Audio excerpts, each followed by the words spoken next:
बिस्मिल्लाहिर्रहमानिर्रहीम। अस्सलाम वालेकुम डियर स्टूडेंट्स। यूनिट नंबर 4 हमने स्टार्ट किया हुआ है। आपको मालूम है इसमें हमने फर्स्ट टॉपिक जो डिस्कस किया था major, that was gaseous exchange. उसके बाद हमने स्टार्ट किया ट्रांसपोर्ट इन प्लांट्स, और ट्रांसपोर्ट इन प्लांट्स में लास्ट टाइम जो हमने डिस्कस किया था अबाउट, हमने स्टार्ट किया हुआ है टॉपिक ट्रांसपायरेशन, और ट्रांसपायरेशन की डिफरेंट टाइप्स हमने डिस्कस की थी। अब उसके बाद हमने नेक्स्ट देखना है क्या कि opening and closing of stomata, कि किस तरह से स्टोमेटा ओपन और किस तरह से क्लोज होते हैं, उसका मैकेनिज़्म क्या है। तो बच्चों हम यहीं से स्टार्ट करेंगे, यानी opening and closing of stomata.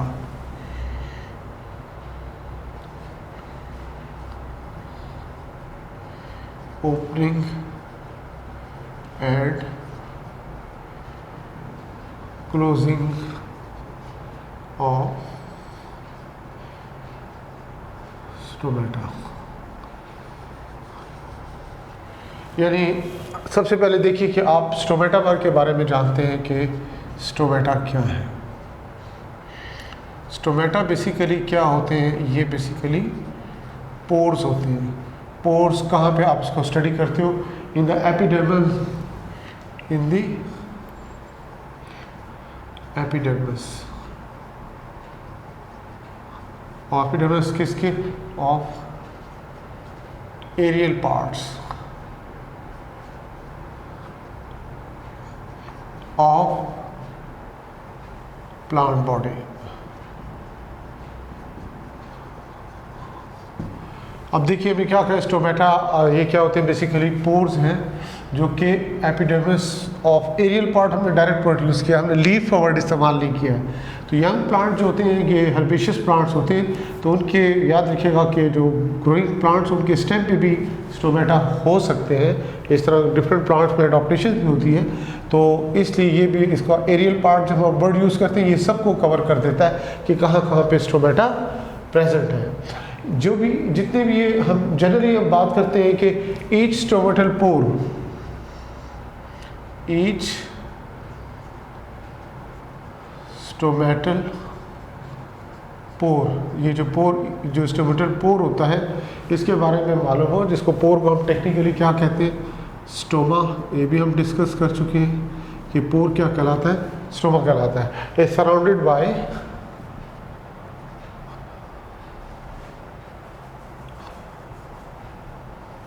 Surrounded by, हम बता सकते हैं किससे सराउंडेड होते हैं ये? By pair of guard cells, pair of guard cells. Okay, ये जो स्टोमेटल पोर होता है that is surrounded by guard cells. अब गार्ड सेल्स के बारे में आपको पता हो कि ये जो हम बताते हैं गार्ड सेल्स, इनके बारे में एक अहम बात आपको पता हो कि क्या होते हैं? मल्टी सेंसरी हाइड्रोलिक वेल्व कहते हैं इनको। ये क्या कहलाते हैं? मल्टी सेंसरी हाइड्रोलिक, क्या कहलाते हैं? वेल्व्स कहते हैं। Multi sensory hydraulic valve. Hydraulic valve इसलिए हम मल्टी सेंसरी क्यों कहते हैं? मल्टी मतलब मैनी, सेंसरी ऐसा सेंसरी ऑर्गन या सेंसरी स्ट्रक्चर जो कि एक से ज़्यादा स्टिमुलाई से स्टिमुलेट हो और उसके अगेंस्ट रिस्पॉन्स शो करे, उसे हम क्या कहेंगे? मल्टी सेंसरी का नाम देंगे। हाइड्रोलिक इसलिए वर्ड इस्तेमाल किया जाता है कि ये जो opening and closing of stomata ये किस पे डिपेंड करता है, आपको पहले बताया जो जा चुका है, on the turgidity of the guard cells पे डिपेंड करता है। यानी से गार्ड सेल टर्जिड होंगे तो स्टोमेटा क्या होते हैं? ओपन, और जब गार्ड सेल फ्लेक्सिड होते हैं तो स्टोमेटा क्या हो जाते हैं? क्लोज। तो इसलिए इसको क्या कहते हैं? हाइड्रोलिक वेल्व्स का नाम भी दिया जाता है।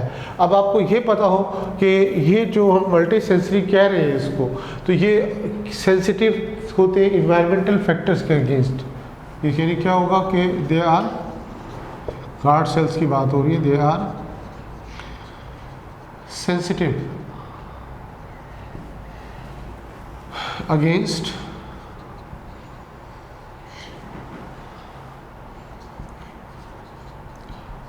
environmental factors। अब environmental factors कौन से हैं जिनके अगेंस्ट ये क्या होते हैं, सेंसिटिव होते हैं। इसमें आप डिफरेंट एनवायरमेंटल फैक्टर का रेफरेंस दोगे। जैसे मिसाल के तौर पर हम बात करें लाइट इंटेंसिटी, इसी तरह से लाइट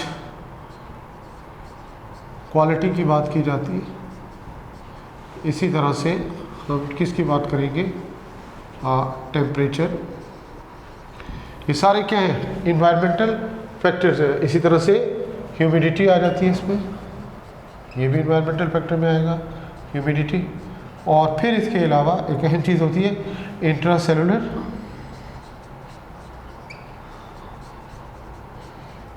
कार्बन डाइऑक्साइड कंसंट्रेशन, ये भी एक फैक्टर है आप कह सकते हो, जो कि ये इसके सेंसिटिविटी की वजह बनता है और जिसके अगेंस्ट रिस्पॉन्ड के तौर पर इसकी ओपनिंग एंड क्लोजिंग होती है। तो light intensity, light quality, temperature, humidity आ जाता है। और उसके बाद हमने क्या बताया, इंट्रासेलुलर कार्बन डाइऑक्साइड कंसंट्रेशन। तो स्टूडेंट्स ये डिफरेंट इन्वायरमेंटल फैक्टर है, इसी वजह से गार्ड सेल्स को हम क्या कहते हैं, मल्टी सेंसरी हाइड्रोलिक वाल्व का नाम दिया जाता है। तो अब देखिए इनके रिस्पॉन्स के तौर पर हमने क्या बताया कि स्टोमेटा ओपन एंड क्लोज होंगे। तो अब आपने यहाँ पे हमने देखना है कि दो हाइपोथेसिस हैं जो कि एक्सप्लेन करते हैं किस चीज़ को, ये opening and closing of stomata को। तो टू हाइपोथेसिस हमने यहाँ पे डिस्कस करने हैं किस चीज़ के लिए, opening and closing of stomata के लिए। टू हाइपोथेसिस, दो हाइपोथेसिस हैं क्या करने के लिए, टू एक्सप्लेन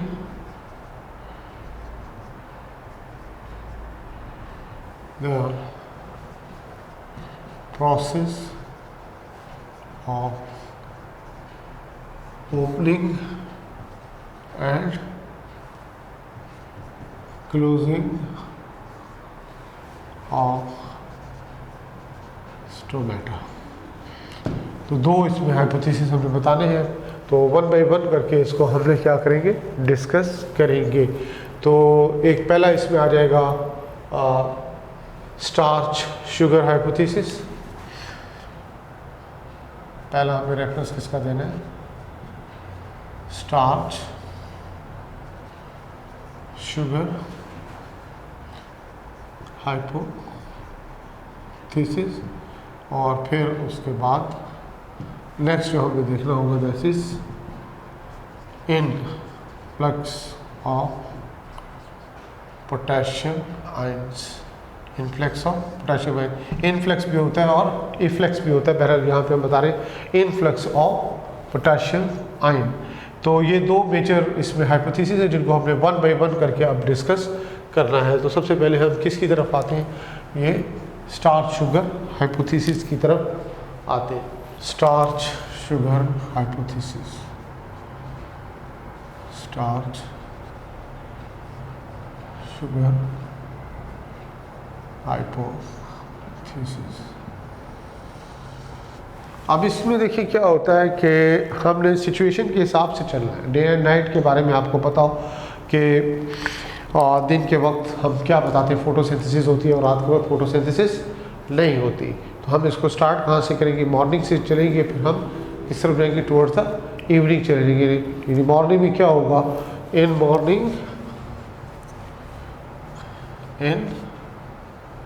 मॉर्निंग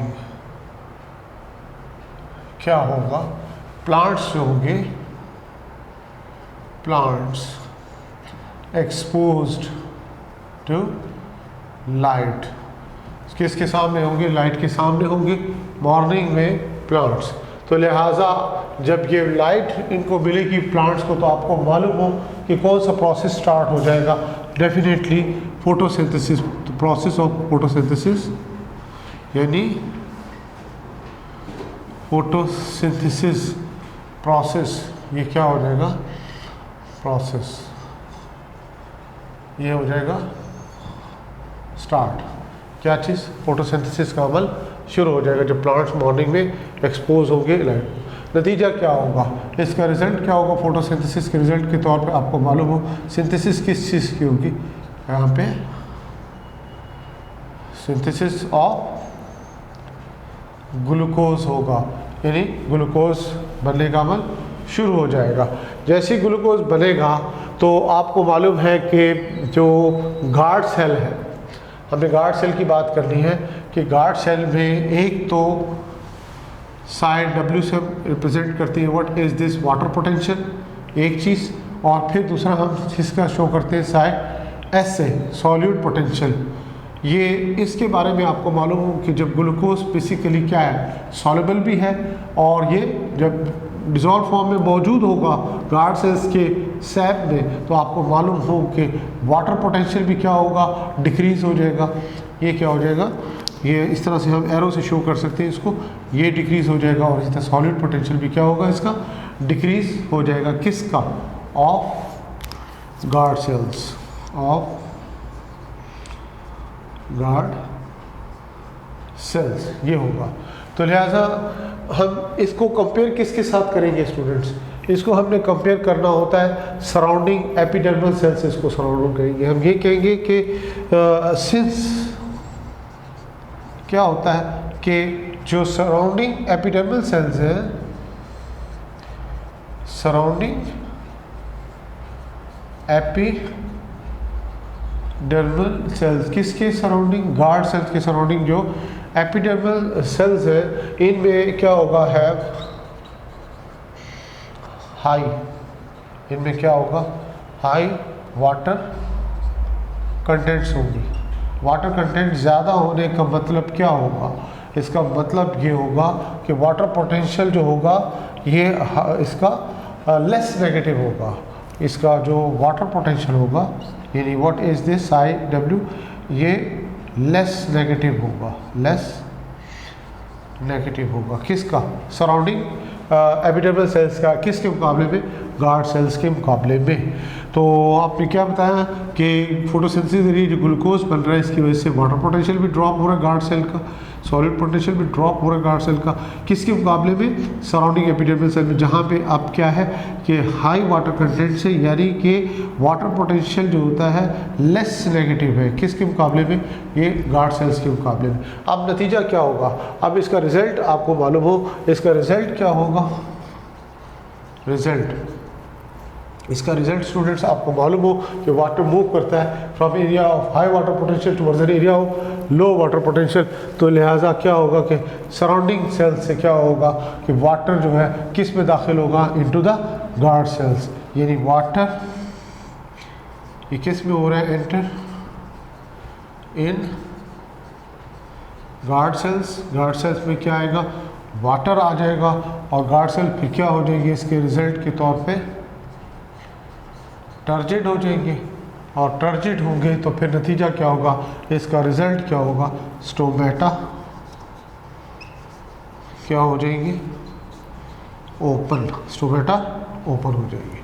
तो ये पॉइंट आपको क्लियर हुआ स्टूडेंट्स कि किस तरह से स्टोमेटा, तो डे टाइम में चूँकि फोटोसिंथेसिस का प्रोसेस जारी रहेगा, ग्लूकोज बनेगा, और साथ साथ वाटर पोटेंशियल और सॉलिड पोटेंशियल डाउन होगा गार्ड सेल का सराउंडिंग सेल के मुकाबले में, तो सराउंडिंग सेल से वाटर किस में दाखिल होगा, इनटू द गार्ड सेल्स। नतीजा क्या होगा, guard cell become turgid and stomata will become open. अब इसके मुकाबले में हमने क्या बताना होगा, इन द इवनिंग, ये तो मॉर्निंग की बात होगी, अब शाम होगी, उसके बाद क्या होगा, नाइट टाइम होगा। तो लिहाजा हमें मालूम हो कि इन द इवनिंग की बात कर रही हैं हम, इसमें इवनिंग की बात कर रही है। प्रोसेस ऑफ फोटोसिंथेसिस ग्रेजुअली क्या होगा, प्रोसेस ऑफ फोटोसिंथेसिस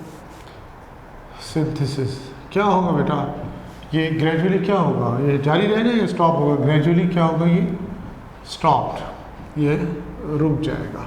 जब ये फोटोसिंथेसिस का प्रोसेस रुक जाएगा तो कंसंट्रेशन जो होगी किस चीज़ की, कंसंट्रेशन ऑफ ग्लूकोज इंक्रीज होगी या डिक्रीज होगी? डेफिनेटली ये क्या हो जाएगी, एरो नीचे शो करे, इसका मतलब ग्लूकोज की कंसंट्रेशन ग्रेजुअली कम होना शुरू हो जाएगी। अब सवाल ये पैदा होता है कि ग्लूकोज की कंसंट्रेशन कम क्यों होती है, यानी अगर ये डिक्रीज हो रही है तो उसका क्वेश्चन मार्क हम दे रहे हैं, इसकी रीज़न क्या होगी कि why the concentration of glucose decreases, क्यों ग्लूकोज की कंसंट्रेशन डिक्रीज हो रही है। तो आपने बताना है कि glucose concentration decreases due to अब आपने बताना है किस वजह से। पहली रीज़न आ जाएगी, पहली रीज़न क्या होगी कि कंज्यूम्ड इन सेलुलर रेस्पिरेशन, यानी जाहिर बात है लिविंग सेल है तो हार्ट सेल है, उसमें माइटोकॉन्ड्रिया भी होते हैं, तो डेफिनेटली ग्लूकोज का कुछ हिस्सा किस में यूज़ हो रहा है, that is in cellular respiration. और फिर इसी तरह से यही ग्लूकोज क्या होगा, ट्रांसफॉर्म्ड हो जाएगा, ट्रांसफॉर्म्ड इनटू सक्रोज, सक्रोज में ये कन्वर्ट हो जाएगा। और आपको मालूम होना चाहिए कि प्लांट्स में जो ऑर्गेनिक फूड जो होती है मेनली किस फॉर्म में ट्रांसपोर्ट होती है, द फॉर्म ऑफ कार्बोहाइड्रेट, और कार्बोहाइड्रेट की कौन सी फॉर्म होती है, सक्रोज होती है। तो लिहाजा जब ये ट्रांसफॉर्म होगा इनटू द सक्रोज तो फिर उसके रिजल्ट के तौर पर ये क्या हो जाएगा, ये फिर इसकी ट्रांसपोर्ट होगी to other parts of plant body के अदर पार्ट्स में क्या होगी, इसकी ट्रांसपोर्टेशन हो जाएगी। और तीसरी इसकी जो रीज़न बनेगी वो क्या होगी, दैट इज़ ग्लूकोज बच जो रहा है उसमें से ये कन्वर्टेड इनटू इनसॉल्युबल स्टार्च में ये कन्वर्ट हो जाएगी, इनसॉल्युबल स्टार्च, जिसको हमने फोकस किया हुआ है। इसी की बेस पे हमने क्या नाम रखा है, स्टार्च शुगर हाइपोथेसिस का नाम इसीलिए रखा है। यहाँ पे ग्लूकोज की वजह से क्या हो रहा है कि ये मूवमेंट ऑफ वाटर हो रही है इनसाइड की, इसी से कंसंट्रेशन डिफरेंस बन रहा है। और यहाँ पे भी अब क्या होगा, मेन रीज़न क्या होगी, ये तो ऑब्वियसली कंज्यूम हो रहा है और ये ट्रांसफॉर्म हो रहा है, लेकिन ये क्या है, स्टार्च में जो कन्वर्ट हो रहा है ये क्या है, बेसिकली इनसॉल्युबल फॉर्म है इसकी, कार्बोहाइड्रेट। तो लिहाजा ये इनसॉल्युबल स्टार्च में कन्वर्ट हो जाएगा। अब इस सब का नतीजा क्या होगा कि इन सब का नतीजा ये होगा कि ग्लूकोज जो है, ग्लूकोज इसकी जो कंसंट्रेशन है वो भी हमने बताया, पहले बताया था कम होती है, उसकी वजह बताइए, अब हम बताएंगे हो चुकी है, लिहाजा कंसंट्रेशन जो होगी that will become decrease, glucose की कंसंट्रेशन कम हो जाएगी। लिहाजा इसकी वजह से क्या होगा, क्या चीज़ इंक्रीज होगा, इंक्रीज क्या होगा स्टूडेंट, आप जज कर सकते हो क्या चीज़, इसका सॉल्यूट पोटेंशियल, यानी साई एस का मतलब क्या होगा, solute potential will become increase. पहली चीज़ तो ये है कि सॉल्यूट पोटेंशियल इसका इंक्रीज हो रहा है, और फिर साथ साथ वाटर पोटेंशियल के बारे में आपको पता हो कि वाटर पोटेंशियल क्या होगा, ये भी साथ साथ इंक्रीज हो जाएगा। इंक्रीज से मुराद क्या होगा, लेस नेगेटिव होगा, ओके, ये भी क्या होगा, लेस नेगेटिव होगा। वाटर पोटेंशियल जो होता है ये क्या हो रहा है, इंक्रीज का मतलब बिकम लेस नेगेटिव होगा। तो लिहाजा ये किसकी वजह से होता है कि ग्लूकोज कंसंट्रेशन की कम होने की वजह से स्टूडेंट ऐसा हो रहा है।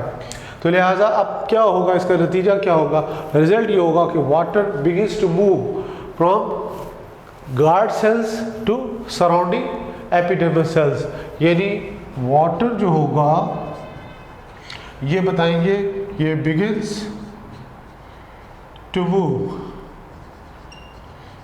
फ्रॉम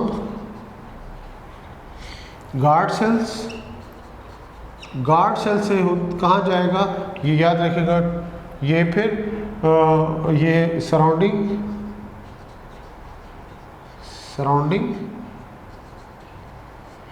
एपिडर्मल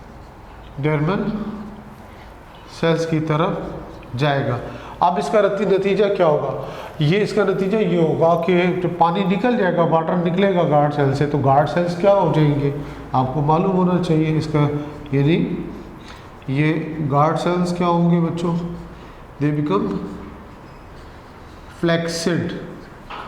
फ्लैक्सिड, टर्जिड का अपोजिट क्या होगा, फ्लैक्सिड, और स्टोमेटा विल बिकम, स्टोमेटा क्या हो जाएंगे, ये हो जाएंगे, याद रखिएगा, क्लोज्ड, स्टोमेटा क्लोज हो जाएगी। तो इस तरह स्टूडेंट्स हमने क्या बताया कि ये इसको ओवरऑल हम क्या कहेंगे, स्टार्च शुगर हाइपोथेसिस का नाम देते हैं।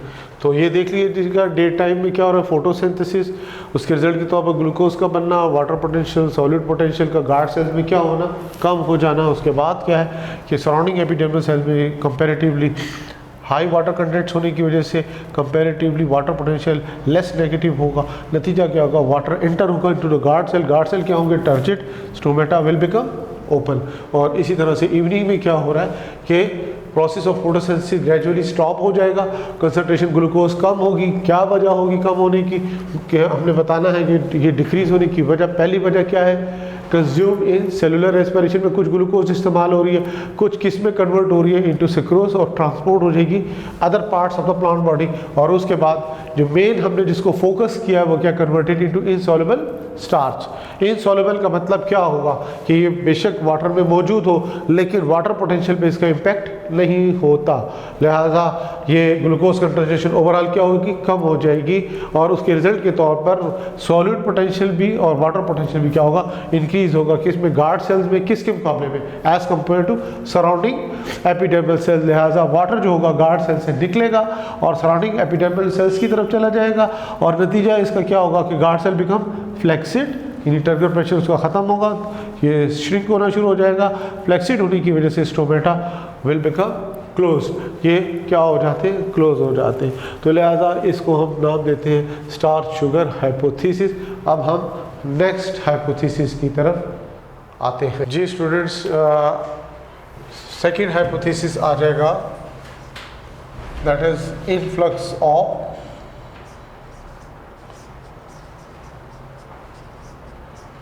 Potassium ions. Influx of potassium, inward movement को हम क्या कहते हैं, इनफ्लक्स कहते हैं। इस हाइपोथेसिस के मुताबिक उसी तरह जैसे अभी हमने स्टार शुगर हाइपोथेसिस में डिस्कस किया था कि क्या होगा, इन द मॉर्निंग आपको मालूम हो कि प्लांट एक्सपोज किधर होगा, plant exposed to light.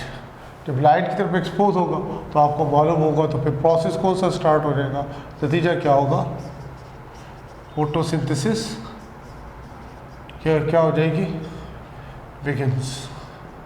Photosynthesis का प्रोसेस यहाँ पे शुरू हो जाएगा। जब फोटोसिंथेसिस होगा तो उसकी वजह से क्या होगा, ये कॉज क्या करेगा, कॉजेज कार्बन डाइऑक्साइड कंसंट्रेशन कम हो रहा है, क्योंकि कंज्यूम होगी ना कार्बन डाइऑक्साइड, तो इसकी कंसंट्रेशन क्या होगी, डिक्रीज होना शुरू हो जाएगी। किधर पे, इन दी गार्ड सेल्स। क्योंकि फोकस किसको कर रहे हैं, ओपनिंग एंड क्लोजिंग स्टोमेटा के लिए गार्ड सेल्स को, तो लिहाजा ये आपको मालूम हो कि जो हम बात कर रहे हैं किसकी बात कर रहे हैं, गार्ड सेल्स की बात करते हैं। अब ये जो कार्बन डाइऑक्साइड कंसंट्रेशन डिक्रीज हुई है, carbon dioxide concentration decrease, arrow नीचे जा रहा है, इसका क्या मतलब हो रहा है, डिक्रीज हो रही है, स्टिमुलेट करेगी, this will stimulate influx of potassium ions. Influx of potassium ions, यानी इनफ्लक्स ऑफ पोटेशियम आयंस का मतलब यहाँ पे क्या होगा, इनफ्लक्स का मतलब मैंने बताया आपको इनवर्ड मूवमेंट को कहते हैं। कहाँ आएंगे, बेसिकली ये आपको मालूम हो, इनटू द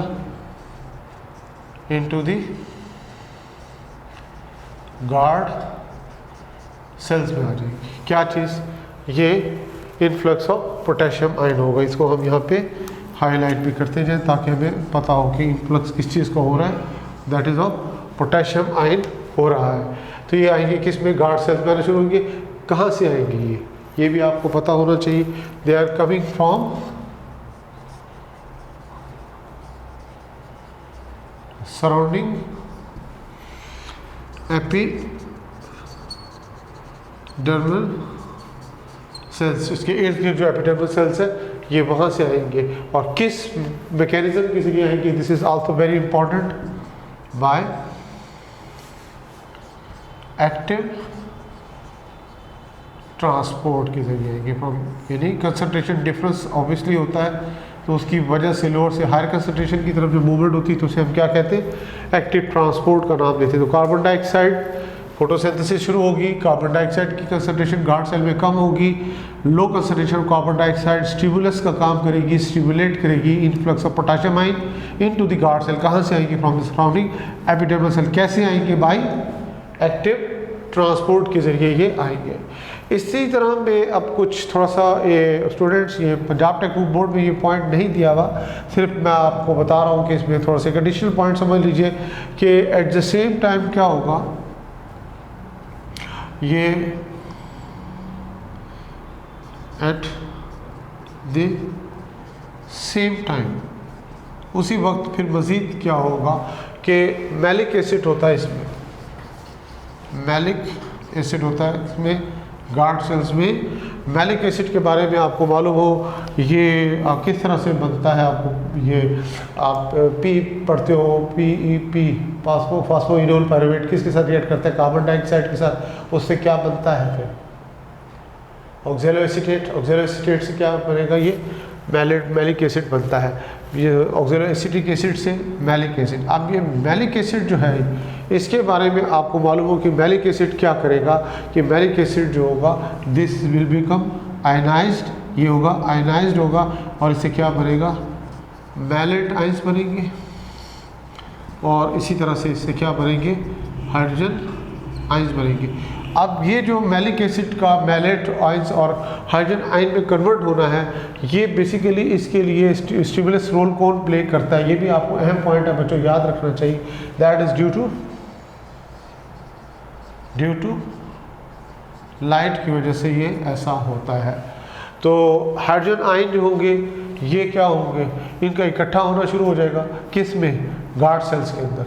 यानी हाइड्रोजन आयन का जो होगा, ये हाइड्रोजन आयन ये क्या होंगे, एक्यूमुलेटेड इन गार्ड सेल्स। नतीजा क्या होगा, इसका रिजल्ट क्या होगा बच्चों, कि इनके जमा होने की वजह से हाइड्रोजन आयन की कंसंट्रेशन बढ़ेगी, हाइड्रोजन आयन कंसंट्रेशन इंक्रीज होगी, और उसके रिजल्ट के तौर पर पीएच क्या हो जाएगी, दैट विल बी डिक्रीज्ड। यानी गार्ड सेल्स में इसकी पीएच क्या हो जाएगी, हाइड्रोजन आयन के बढ़ने की वजह से स्टूडेंट्स की पीएच क्या हो जाएगी, इसकी डिक्रीज हो जाएगी। लिहाजा इनकमिंग जो पोटेशियम आयंस होंगे ये कंबाइन होंगे मैलेट के साथ, यानी पोटेशियम आयन मैलेट के साथ कंबाइन होकर क्या क्या बनाएंगे, ऑब्वियसली ये बनाएंगे पोटेशियम मैलेट। तो इनकमिंग जो पोटेशियम आयन थे, इनकमिंग जो पोटेशियम आयन थे, ये पोटेशियम आयन यहाँ पे हम ले आते हैं, इनकमिंग जो ये पोटेशियम आयन थे ये किसके साथ, मैलेट के साथ मिलेंगे, और मैलेट के साथ मिलकर क्या बना लेंगे, पोटेशियम मैलेट। इससे पोटेशियम मैलेट बन जाएगा। इस तरह स्टूडेंट्स ये जो पोटेशियम मैलेट अब बना है इसकी प्रॉपर्टीज़ के बारे में जनरली आपको पता हो कि ये क्या होता है, highly soluble in water. Potassium malate is highly soluble होता है इन वाटर। जब वाटर में ये सॉल्युबल होगा तो बेसिकली ये है क्या स्टूडेंट्स, सॉल्यूट है। तो उस वजह से क्या होगा, सॉल्यूट पोटेंशियल के बारे में आपको पता होगा। इसका रिजल्ट क्या होगा कि एक तो आपके पास सॉल्यूट पोटेंशियल है वो डिक्रीज़ हो जाएगा, और साथ साथ वाटर पोटेंशियल है वो भी क्या हो जाएगा, दैट विल आल्सो डिक्रीज। ये भी डिक्रीज़ होगा किसका, गार्ड सेल्स का, कि सॉल्यूट पोटेंशियल भी डिक्रीज़ हो रहा है और साथ साथ वाटर पोटेंशियल भी इसका क्या होगा, डिक्रीज़ होगा। किसका, ऑफ गार्ड सेल्स का। समझ आ रही बात। इस तरह से।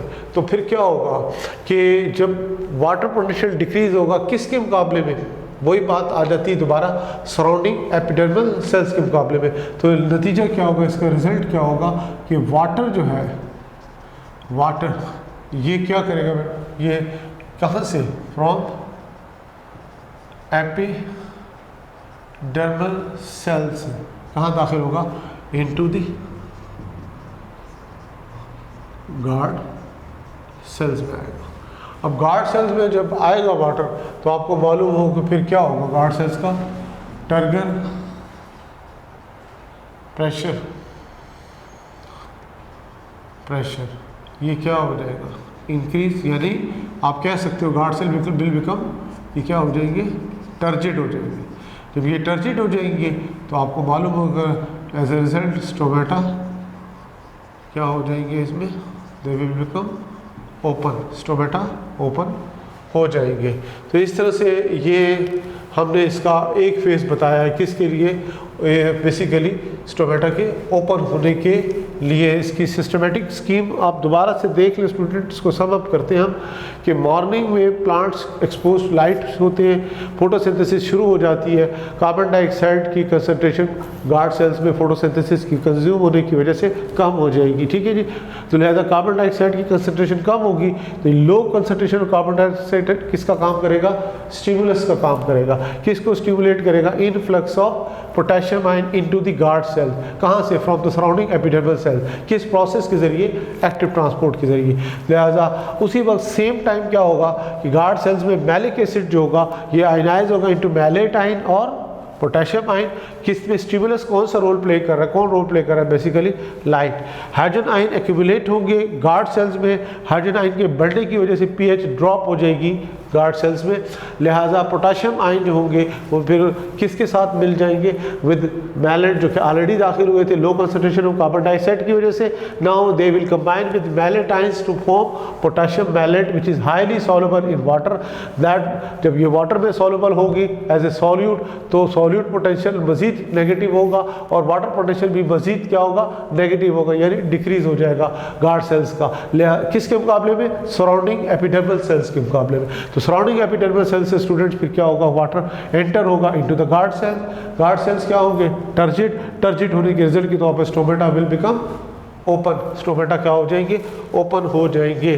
तो डायग्रामेटिकली भी अगर हम इसको शो करना चाहें तो सिंपल इस तरह से शो कर सकते हैं स्टूडेंट। ये देखिए कि ये हमने शो किया है, for example that is this opening is basically what, stoma. इसी के साथ ये इसके हम ये गार्ड सेल्स शो कर देते हैं,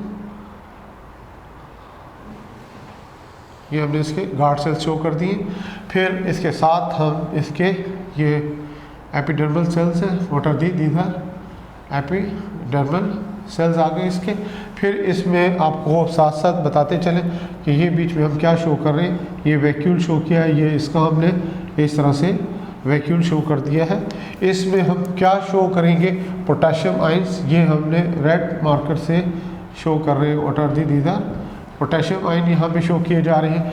यानी इसमें आपको मालूम हो कि ओपनिंग ऑफ स्टोमेटा के लिए क्या चीज़ बताया था कि ये इनफ्लक्स ऑफ पोटेशियम आयन होगा। इनफ्लक्स ऑफ पोटेशियम आयन कहाँ से होता है, दैट इज़ फ्रॉम सराउंडिंग, ये एपिडर्मल सेल से ये क्या आएंगे, पोटेशियम आयन आएंगे। इस तरह से यहाँ भी हम शो कर रहे हैं, ये क्या है आपके पास, सराउंडिंग सेल से क्या होगा, पोटेशियम आयन आएंगे।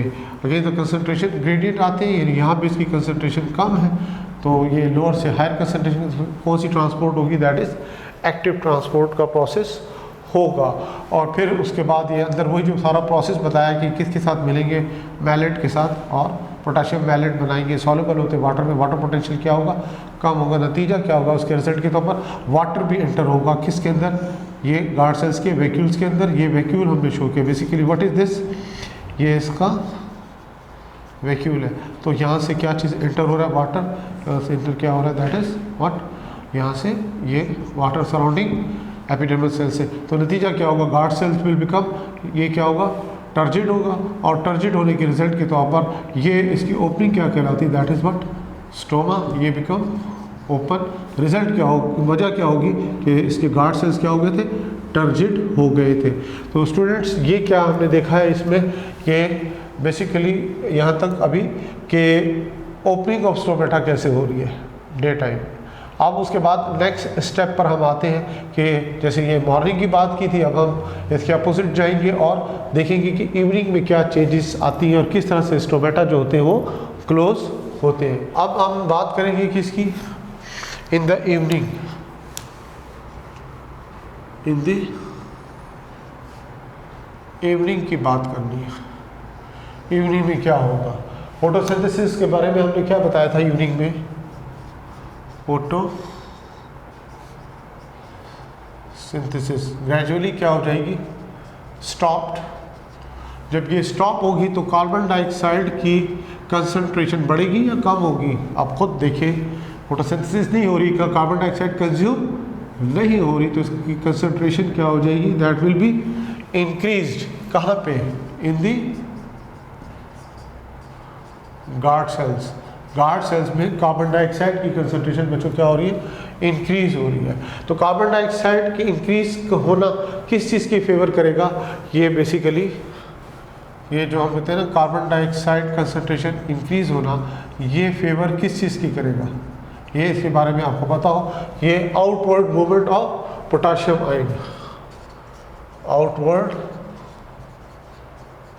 मूवमेंट ऑफ पोटेशियम आयंस की मूवमेंट को ये फेवर करेगा, high concentration of carbon dioxide.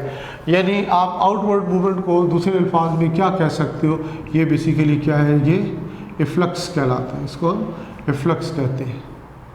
पहले हमने क्या बताना, इनफ्लक्स बताया था, यानी इनवर्ड मूवमेंट, आउटवर्ड मूवमेंट को हम क्या कहेंगे, इफ्लक्स का नाम देंगे। ठीक है जी। तो लिहाजा ये कार्बन डाइऑक्साइड की कंसंट्रेशन बढ़ने की वजह से ये किसको फेवर करेगा, outward movement of potassium ion.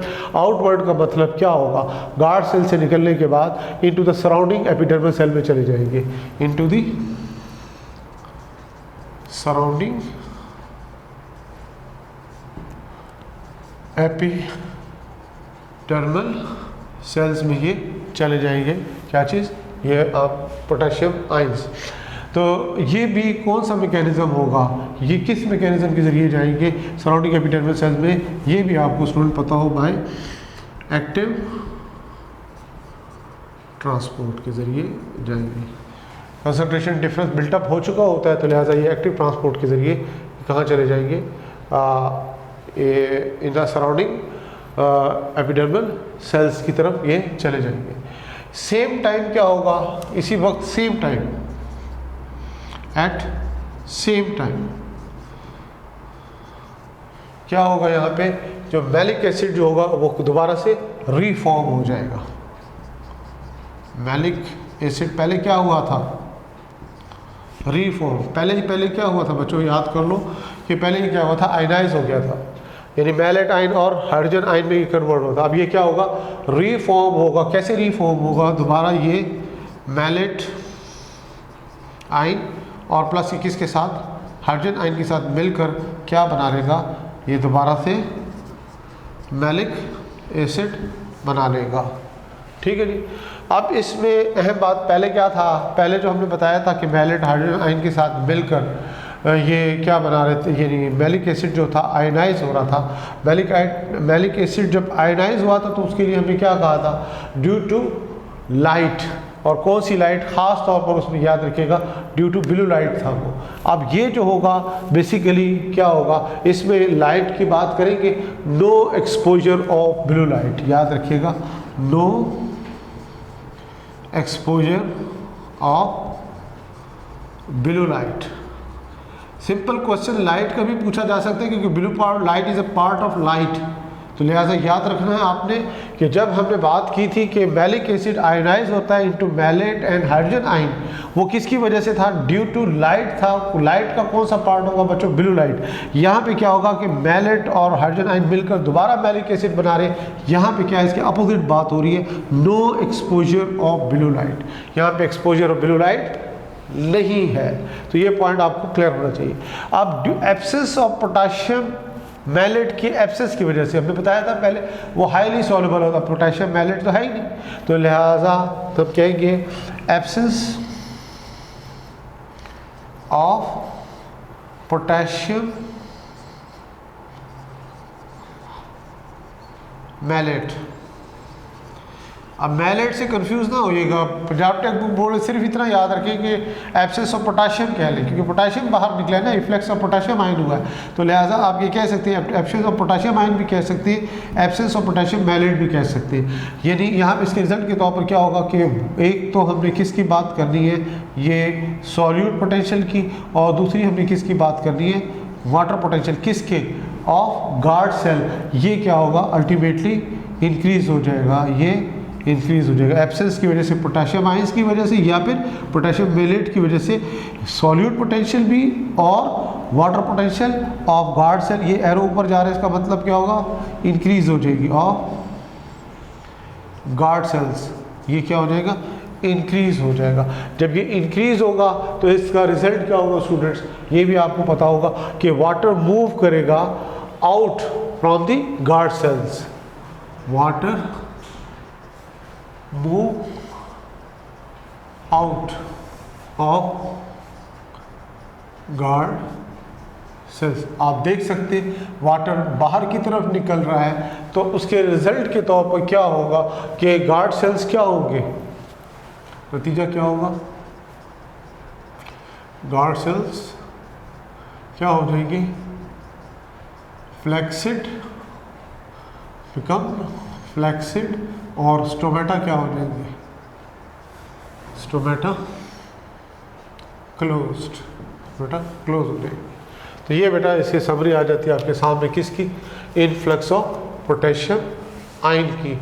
Diagram में सिर्फ हमने ये शो करना होगा कि जो आयंस की मूवमेंट ज़रा इसको, या वाटर की मूवमेंट अपोजिट कर देनी है।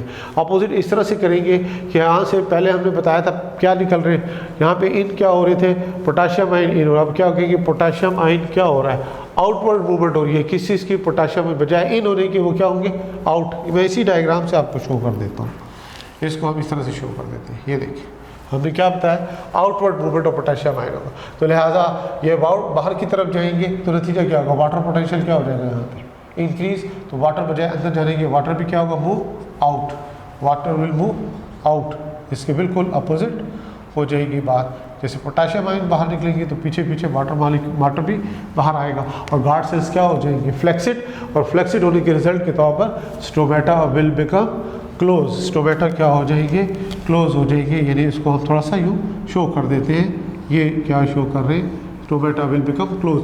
अब 100% याद रखिएगा स्टोमेटा कभी भी क्लोज नहीं होते, ये पार्शियली क्लोज होते हैं। बहरहाल ये एक सेपरेट टॉपिक है जिसको देखा जाता है कि आपसे इनडायरेक्टली पूछा जाता है कि 100% क्लोज होते हैं, याद रखिएगा 100% क्लोज नहीं होते। तो ये क्या था, इनफ्लक्स ऑफ पोटेशियम आयन। इसके अलावा इसमें एक और भी फैक्टर होता है जो कि इफ़ेक्ट करता है on opening and closing of stomata. Students hormones के बारे में मालूम हो कि हार्मोन्स जो होते हैं आल्सो इन्वॉल्व्ड,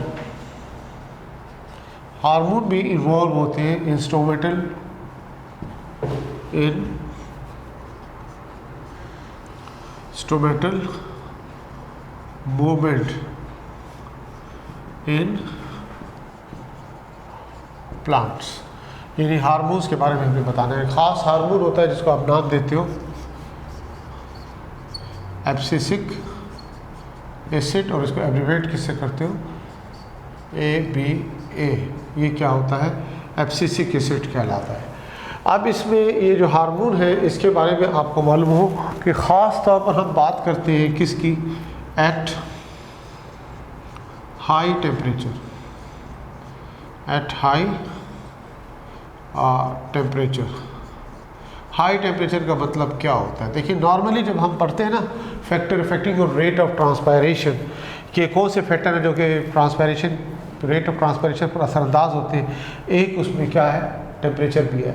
जैसे जैसे आपको मालूम है टेम्परेचर इंक्रीज़ होता है तो रेट ऑफ ट्रांसपायरेशन भी इंक्रीज़ होता है, और इसकी वजह क्या होती है कि जो सरफेस ऑफ द वाटर से जो वाटर वेपर्स होते हैं वो क्या होते हैं, वहाँ से एवेपोरेट हो जाते हैं, तो लिहाजा कंसनट्रेशन डिफरेंस बिल्टअप होगा टेम्परेचर के बढ़ने की वजह से, और रेट ऑफ ट्रांसपायरेशन क्या होगा, बढ़ जाएगा। लेकिन हम बात करते हैं कि इसकी भी एक लिमिट है, ज़ाहिर है टेम्परेचर की भी। तो एट हाई टेम्परेचर का मतलब क्या होता है? हाई टेम्परेचर का मतलब ये होता है कि जब 40 to 45 डिग्री सेंटीग्रेड टेम्परेचर या इससे अबव जाना शुरू हो जाए, इसको हम क्या कहते हैं? हाई टेम्परेचर का नाम देते हैं। लीफ सेल्स जो होते हैं, इस वक्त क्या होता है कि जो लीव्स होते हैं, यानी ये आप लीव्स की बात कर रहे हो, यहाँ पे लीव्स होते हैं और इनके जो सेल्स होते हैं ये ग्रेजुअली क्या होता है, किस तरफ चले जाते हैं? टुवर्ड्स विल्टिंग की तरफ जाना शुरू हो जाते हैं, यानी मुरझाने शुरू हो जाते हैं। तो लिहाजा इस वक्त एक हार्मोन जो है, ये कौन? मेसोफिल सेल्स, मेसोफिल सेल्स ये सिक्रीट करते हैं क्या चीज़? ये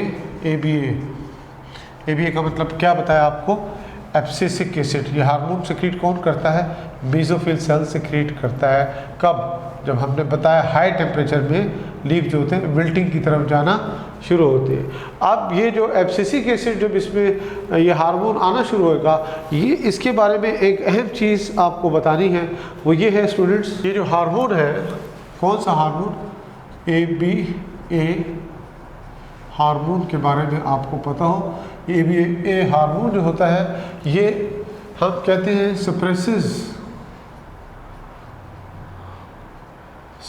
का वर्ड भी इस्तेमाल कर सकते हैं, या फिर आप इस तरह से कह सकते हैं ये overrides the effect of light and the effect of light and carbon dioxide concentration.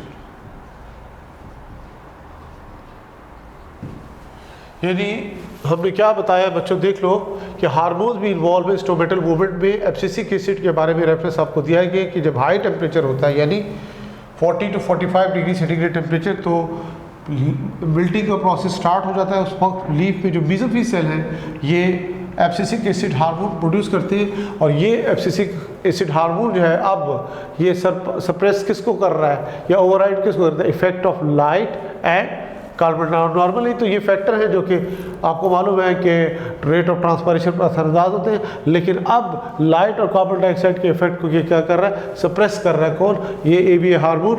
और ये क्या करेगा कि ये जब सप्रेस करेगा इनके इफेक्ट को, तो हम कह सकते हैं ये active transport of potassium ion into the guard cells को क्या कर देगा? ये स्टॉप कर देगा। ये क्या करेगा? Active transport of potassium ions, ये जो एक्टिव ट्रांसपोर्ट होती है पोटेशियम आयंस की इनटू द गार्ड सेल्स, ये इसको क्या करेगा? ये इसको स्टॉप कर देगा। स्टॉप्ड।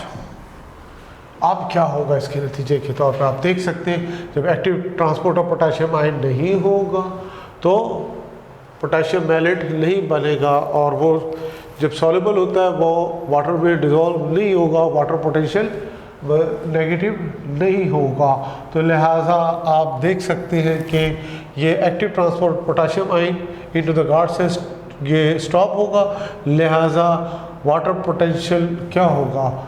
गार्ड सेल्स का बढ़ जाएगा। वाटर पोटेंशियल बढ़ने की वजह से water move from inside to outside, और उसका नतीजा क्या होगा? स्टोमेटा क्लोज एंड स्टोमेटा क्या हो जाएंगे? क्लोज हो जाएंगे। तो आप देख सकते हैं कि ये बिल्कुल एक अलग सी चीज़ आपके सामने आ गई कि लाइट और कार्बन डाइऑक्साइड का इफेक्ट हो गया, क्या हो गया? वो सप्रेस हो गया। किसकी वजह से? हार्मोन्स की वजह से। तो बहरहाल मुख्तलिफ इसके लिए स्पेकुलेशन कुछ दी गई है, कुछ थ्योरीज दी गई हैं, कुछ इस तरह की बातें भी बताई गई हैं कि अगर ये तो हम डे और नाइट के हिसाब से पढ़ रहे थे, स्टार शुगर हाइपोथेसिस, अच्छा खासा ये कन्विंस हो जाता है। कई जगहों में इसको थ्योरी का नाम भी दे दिया गया है। तो ये सारी चीज़ें कन्विंस करने के लिए होती है ये साइंटिस्ट जो इसमें वर्क करते हैं, लेकिन इसमें कुछ एक ऐसा भी एक्सपेरिमेंट किया गया जो कि सुन के आपको और हैरत होगी कि डे लाइट और नाइट क्या होता है, डार्क होता है। आपको ये पता हो कि ऐसे भी एक्सपेरिमेंट किए गए 24 आवर के लिए राउंड द क्लॉक प्लांट को डार्क में रखा गया। तो अब होना क्या चाहिए, जस्ट इमेजिन, आप खुद इमेजिन कीजिए, स्टोमेटा ओपन होना चाहिए, क्लोज होना चाहिए। डेफिनेटली आपके माइंड में क्या आएगा, स्टोमेटा क्लोज होने चाहिए। लेकिन ये 24 आवर रिदम जो होता है, जिसको बायोलॉजिकल क्लॉक बायो रिदम भी कहते हैं, आपने पढ़ा होगा कोऑर्डिनेशन में, ये हम किसी स्टेप पे आके इसको हम डिस्कस करेंगे। उसमें 24 आवर रिदम हम बताते हैं बायोलॉजिकल क्लॉक, ये डार्क में भी रखें तो उसी तरह से चलता रहता है जैसे दिन को ये नॉर्मल रूटीन में डे एंड नाइट में चलता है, opening and closing of stomata. तो इससे फिर ये सारी आपकी हाइपोथेसिस, ये सारी थ्योरीज जो होती हैं वो एक तरफ रह जाती है और कोई नई चीज़ सामने आ जाती है। जैसे अभी हमने रेफरेंस कर दिया किसका, हार्मोन का, जो कि सप्रेस कर रहा है किसके इफेक्ट को, लाइट के एंड कार्बन डाइऑक्साइड के इफेक्ट को रिप्रेजेंट करते हैं। बहरहाल बेटा, तो ये तो बहुत कुछ आगे आता है, लेकिन जो आपने कंसंट्रेट करना है towards your syllabus, clear your concepts, focus on की पॉइंट्स, जो बताए गए उनको ध्यान से देखें, तो इंशाल्लाह उम्मीद है कि चीज़ें क्लियर होती चली जाएंगी और फिर आपके लिए आसानियाँ पैदा हों। तो आज का टॉपिक यहाँ तक था। तो इंशाल्लाह नेक्स्ट हमने क्या देखना होगा अगले लेक्चर में, वो factor affecting on rate of transpiration, और उससे फिर हम आगे चलेंगे। अल्लाह हाफिज़।